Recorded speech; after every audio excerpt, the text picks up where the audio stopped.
और जो लोग नेतृत्व करते हैं वो इस बात को वहाँ तक पहुँचाते हैं जो अंधे बहरे हैं उनको सुनाई देने लगे। हम सिर्फ इस वक्त अंधे बहरों को सुना रहे हैं और हमारे जो लोग पार्लियामेंट में इसको उठा रहे हैं उनका भी प्रयास यही है।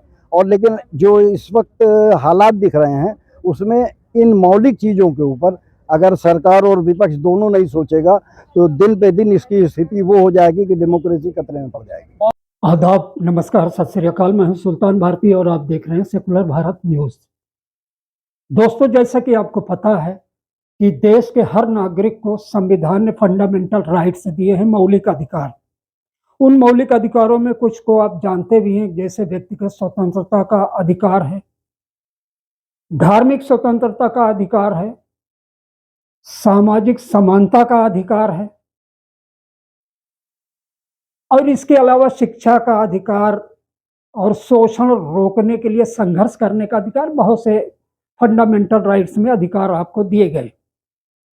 लेकिन क्या आप जानते हैं कि ये आर्टिकल 32/3 क्या है और क्यों उसके बगैर ये सारे अधिकार प्रभावहीन हैं?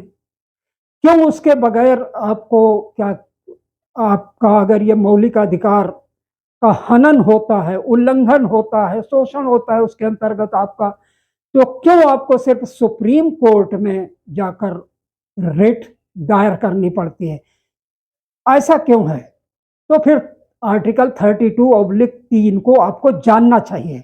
आज इसी पर रोशनी डालने के लिए, इसी का प्रचार करने के लिए, इसी के लिए आम जनमानस को परिचित करवाने के लिए पुणे से चलकर आया इनक्रेडिबल समाज सेवी ग्रुप के लोग दिल्ली के जंतर मंतर पर आए, जिन्होंने पत्रकारों के तमाम सवालों के जवाब दिए। वकार साहब, मैं जानना चाहूँगा कि इतनी बड़ी नेग्लिजेंसी कैसे चल रही है? जागरूक कंट्री, जागरूक समाज सेवी, दर्जनों सियासी पार्टियाँ, हजारों की तादाद में NGO, समाज से लाखों की तादाद में, फिर ये चीज़ रह कैसे गई? इसके लिए जिम्मेदार किसे मानते हैं? हमारे सियासी रहनुमा इसके लिए सीधे जिम्मेदार होते हैं और उनको सबसे पहले जो बुनियादी बातों की बात करते हैं और हकूक़ की बात करते हैं वो इससे नावाकिफ़ हैं और इसमें किसी ख़ास आदमी या पार्टी को ब्लेम नहीं दिया जा सकता। हमने फर्दन लोगों से बात की, हर पार्टी के लोगों से बात की, जर्नलिस्ट, दानिश्वर, उन सब लोगों से बात की, लेकिन हमने पाया कि उनको मालूमात नहीं है और वो इसमें नहीं जानते और अपने कोऑपरेशन देने के लिए वो तैयार हैं। बहुत सारे लोग हमारे कॉन्टेक्ट में हैं जो हमें कोऑपरेट कर रहे हैं और उनको खुद हैरत है, जैसे आपको हैरत है कि ये कैसे हुआ। लेकिन ये बहुत ही अफसोस की बात है, जब तक उसमें अमेंडमेंट नहीं होता तो हम ना कोर्ट जा सकते हैं ना कहीं जा सकते हैं। तो बेसिकली उसमें चेंज चाहिए और चेंज आएगी उसमें पार्लियामेंट से चेंज होगी तो नीचे आप इसमें अप्लाई कर पाएंगे, उसके फैज़याब हो पाएंगे, उसके फ़ायदे आपको पहुँचेंगे। अदरवाइज़ आपकी आवाज़ घुटती रह जाएगी। और तकरीबन 70 साल हो रहे हैं और ये कॉन्स्टिट्यूशन की धारा बिल्कुल वेंटिलेटर पे रखी हुई है, नए मरती है नए जीती है। कब तक ये?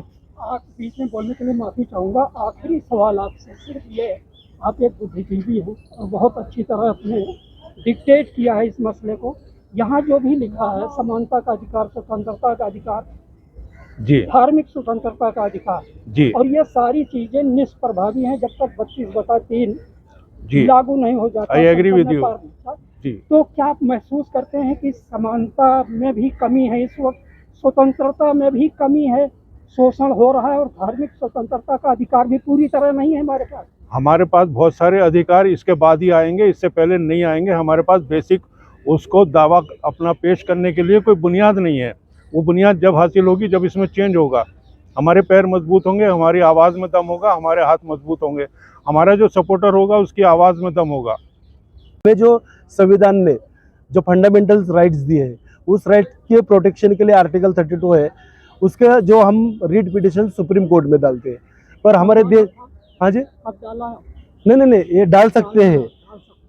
तो आर्टिकल 32/3 क्या है कि आर्टिकल 32/3 में अगर संशोधन किया जाएगा तो भारत देश के सभी न्यायालयों में मौलिक अधिकार के उल्लंघन के बारे में हम रिट पिटिशन PLI दाखिल कर सकते हैं और इससे जो हमारे हिंदुस्तान की मुल्क की जो जमहूरियत है, ये जमहूरियत बहुत अच्छी तरह से हो सकती है। और सभी को आप देख सकते हैं कि दलित हो, आदिवासी हो या गरीब तबके के लोग हो, उनका जो फंडामेंटल वायलेंस जो होता है, इस वायलेंस की आवाज़ हर छोटे मोटे कोर्ट में उठा सकते हैं। इस हिसाब से मैं जानना चाहता हूँ कि 74 साल बीत गए, अभी तक इतना ज़रूरी अमेंडमेंट आखिर हुआ क्यों नहीं? ये जो 32/3 है, इस पे क्या किसी ने रिट नहीं दायर की है?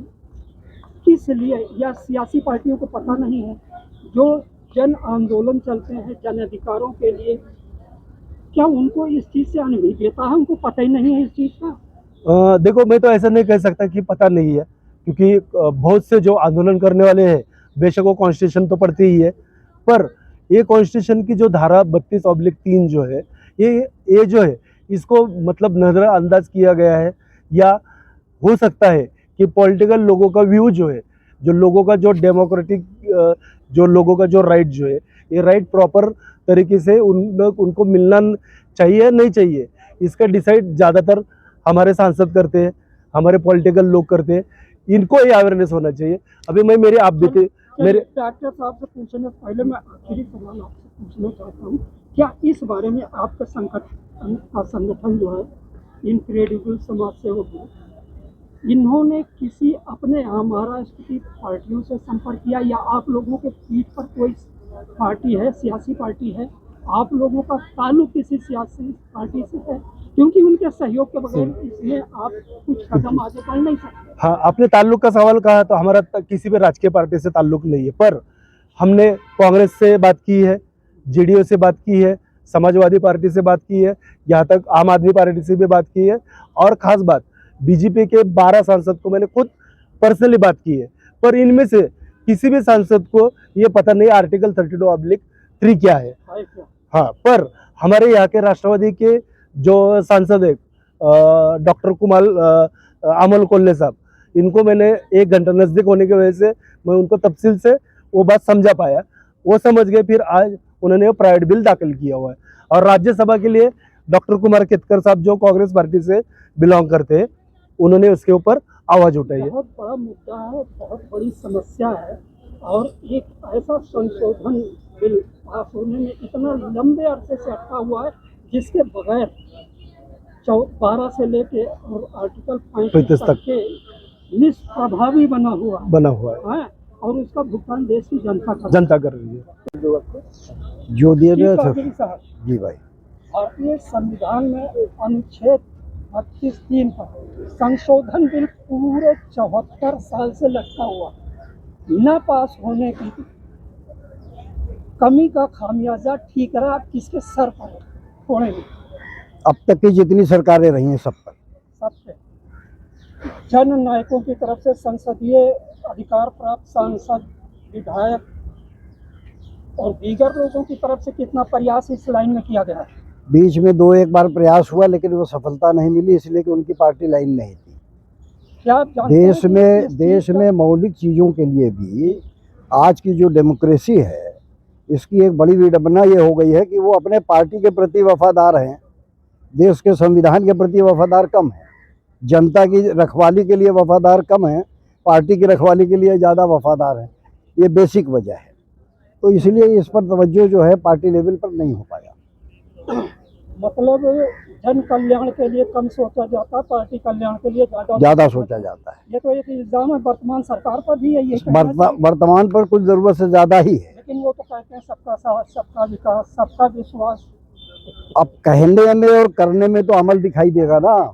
सबका साथ ये है कि आप किसी पार्क के पास खड़े होकर के 5 मिनट के लिए आप दूसरे मजहब का कोई प्रार्थना नहीं कर सकते, और लेकिन हाईवे बंद करके पूरे के पूरे 1-1 हफ्ता हाईवे बंद करके और एक दूसरे जुलूस को निकाला जाता है, और तो और प्रदेश का मुखिया जो है उसमें माला और फूल डालता है, सरकारी अफसर उसमें नाचता है, तो आप कहाँ से संविधान का पालन कर रहे हैं? समानता कहाँ दिख रही है? कादरी साहब, ज़्यादा वक्त नहीं लूँगा आपका, आप राइटर हैं, समाज सेवी हैं, देश की नब्ज पर अच्छी पकड़ रखते हैं, हालत हाजरा के जानकार हैं। मैं ये जानना चाहता हूँ कि आखिर ये हल होगा कैसे? कुछ सलूशन बताइए। देखिए, एक सलूशन जो सबसे बड़ा है, जब आवाम में बेचैनी पैदा होती है तो अपने आप अपना अधिकार ले लेती है। इस देश में 2 मौके ऐसे आए, 2 नहीं बल्कि 3, सन 62, सन 67, सन 77, जब किसी पार्टी को किसी ने नहीं देखा ये देखा कि हमें बदलाव लाना। मुझे लगता है कि ये 2024 जो है वो उसी तरीके की आंधी आएगी और जनता ही चाहेगी तभी बदलाव आएगा और जनता ही चाहेगी तभी उसका अधिकार वापस होगा। शुक्रिया। चलते चलते आजकल क्या कहते हैं, जो वक्त चल रहा है, कहा जाता है कि शास्त्रों के अनुसार से चौथा काल है, कलयुग चल रहा है। और इसके बारे में संस्कृत में कहावत है, संघे शक्ति कलयुगे, कि कलयुग में जनशक्ति ही सबसे बड़ी पावर है। लेकिन मैं देख रहा हूँ इस आवाज़ को बुलंद करने के लिए जो बहुत ज़रूरी है, शक्ति तो बहुत कम, नेतृत्व तो बहुत कम दिखाई रहा, भीड़ बहुत कम है। भीड़ कोई फैसला नहीं लेती, भीड़ एक रास्ता दिखाती है और जो लोग नेतृत्व करते हैं वो इस बात को वहाँ तक पहुँचाते हैं जो अंधे बहरे हैं उनको सुनाई देने लगे।